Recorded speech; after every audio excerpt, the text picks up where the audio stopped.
Señor Pedro Huichalaf tiene la palabra.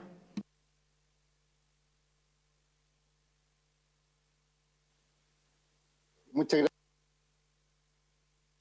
gracias.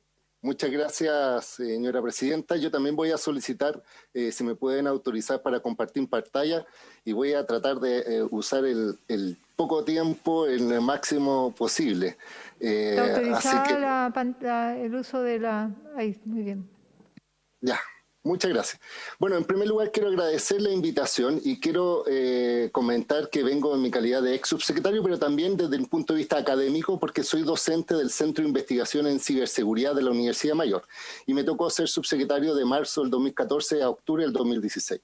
Solo como algunas reflexiones base que todos sabemos, las políticas públicas en telecomunicaciones deben ser y son de mediano a largo plazo.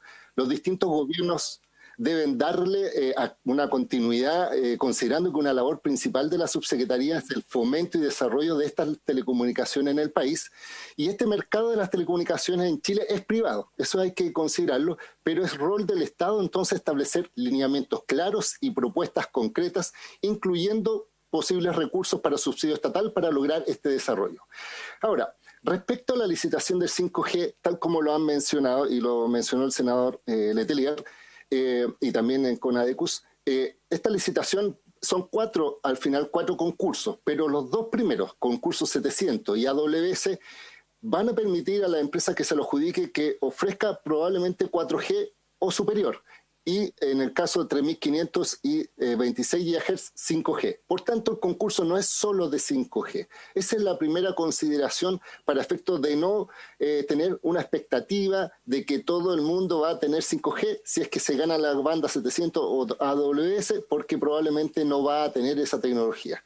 En segundo lugar, esto ya se ha hablado. En distintos países se establecen una subasta de espectros, se vende el espectro, se recauda dinero y es por eso que tenemos, por ejemplo, casos como Colombia el 2019, que es 1.500 millones de dólares, Argentina recaudó el 2014 2.200 millones de dólares, Brasil 2.400, Perú 900 millones de dólares y Venezuela, el 2014, con los problemas que teníamos, 600 millones de dólares. Pero en Chile se produce esta lógica de avanzar hacia más el proyecto técnico y la cobertura, cosa que es positiva porque en definitiva mejora y Chile está dentro de los índices de conectividad más altos de la región, pero con un sacrificio, que es que el 2009 recibieron solo 18 millones de dólares, 2012 12 millones y el 14 22 millones. Ahora, si uno observa esta figura, para poder comparar en cuanto a lo que pagan las empresas en relación a las personas, porque uno puede decir el mercado de Brasil es mucho más grande que el de Chile, se establece este índice que se llama precio en dólares por megahertz por habitante, megahertz pop, que establece cuánto sale el espectro en cada país. Y si uno empieza a mirar, en promedio están entre 0,30 dólares, 0,35. Aquí a la derecha está Perú, el más alto, es decir, fue el espectro más valioso. En cambio, Chile siempre está en los niveles más bajos, 0,016 dólares por megahertz pop. Y acá, ¿eso qué es lo que indica? Que las empresas gastan muy poco para entrar. O sea, la barrera a la entrada no es determinante en comparación a otros países. Posteriormente tienen que hacer las inversiones, sí, pero la entrada no.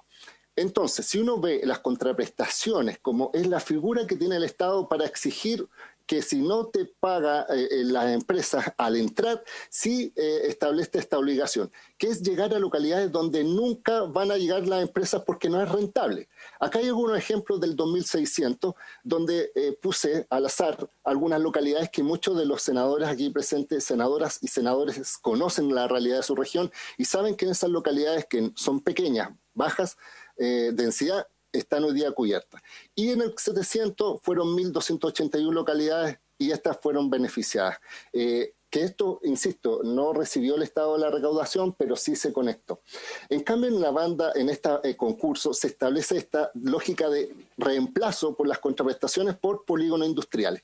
Mencionar que hoy día estas contraprestaciones denominadas polígonos industriales tienen un problema porque están determinados en puntos geográficos específicos y no dan cobertura a personas, sino que a aeropuertos, aeródromos, centros de interés, y en la banda 700, que es la más importante para algunos porque por sus condiciones tecnológicas, carretera estratégica. Pero se lo voy a mostrar para verlo visualmente de qué es lo que estamos hablando.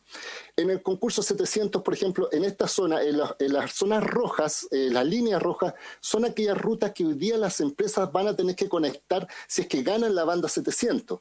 Y si estamos hablando de la ruta 68 de Santiago a Valparaíso,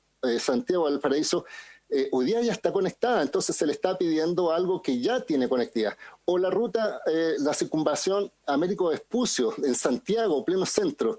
Esto no va a tener ningún impacto ni en las personas, ni en la economía, ni en las empresas, porque al final las empresas no van a gastar nada. Y solo para hacer una gráfica, les voy a mostrar el parque de antenas que hoy día existen en estas zonas.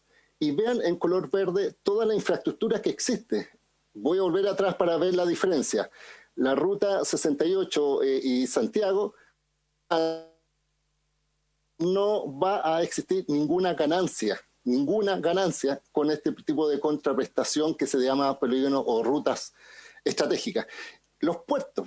Imagínense que vamos, o aeropuertos, van a conectar aeropuertos específicos, pero los polígonos son polígonos cerrados, es decir, solo donde está el avión llegando y ni siquiera localidades de al lado. Por ejemplo, el aeropuerto de Santiago, Quilicura, Renca y sector aledaños no tienen ningún beneficio, en cambio estos sí.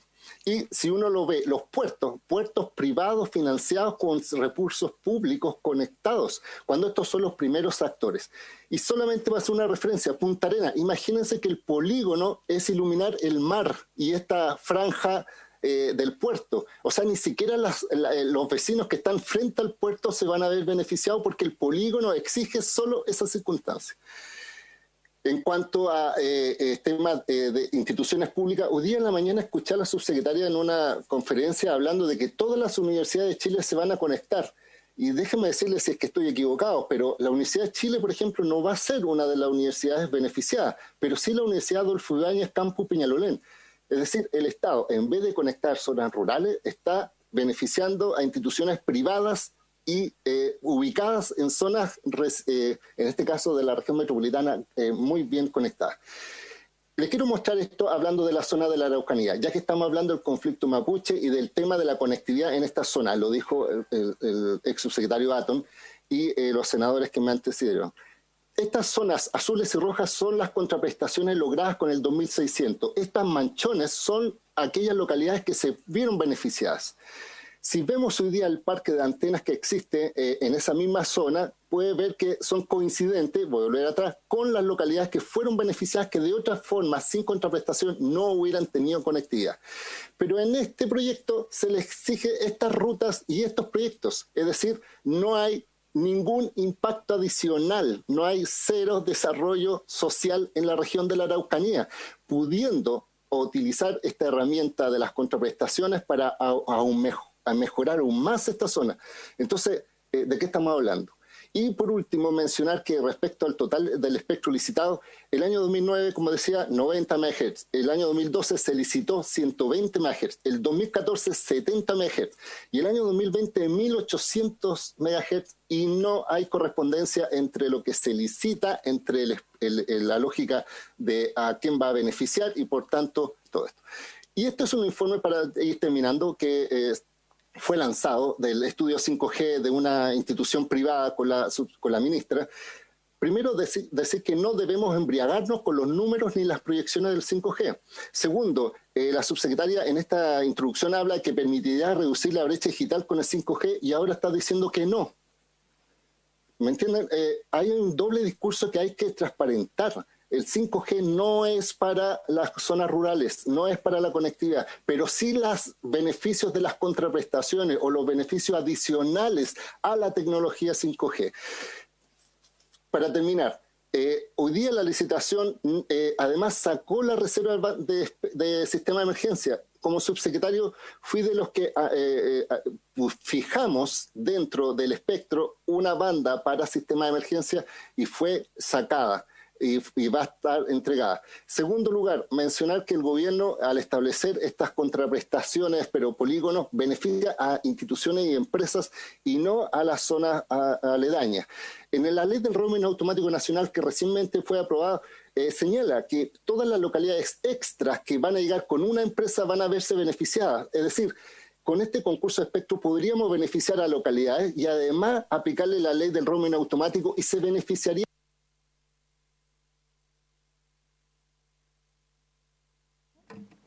Un minuto, por favor, señor Huichalaf.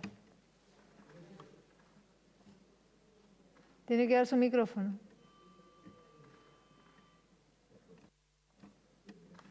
Dele micrófono.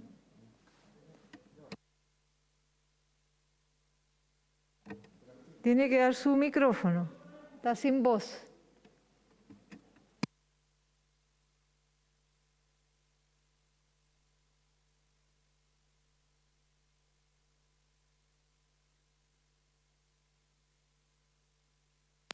Sí, perdón, presidenta, ahora sí voy a terminar con un minuto. Es que tenía que salir de la presentación. Por último, mencionar que hoy día tenemos esta cantidad de espectro que se pueden entregar.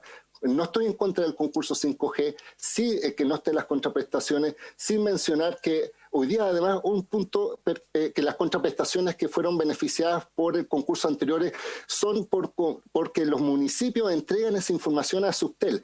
Es decir, por la ley del FDT se entrega esos requerimientos. En cambio, en esta licitación no hubo ninguna conversación con autoridades locales, no hubo ningún diálogo. Y finalmente, el 5G finalmente va a tener un sentido de un mal negocio para Chile, un muy buen negocio para las empresas. Y tal como en octubre hubo un estallido social por una desigualdad económica, va a existir un estallido digital por la desigualdad de la conectividad entre los conectados y los desconectados, los que tienen buena señal y los que no lo van a tener. Así que lo importante es decirle al gobierno que tiene la oportunidad histórica de licitar en forma correcta, pensar en telecomunicaciones con sentido ciudadano y no pensando simplemente en temas de productividad. Muchas gracias, señora presidenta. Muchas gracias, señor Huichalaf. Ofrezco la palabra al senador Girardi. 5 minutos.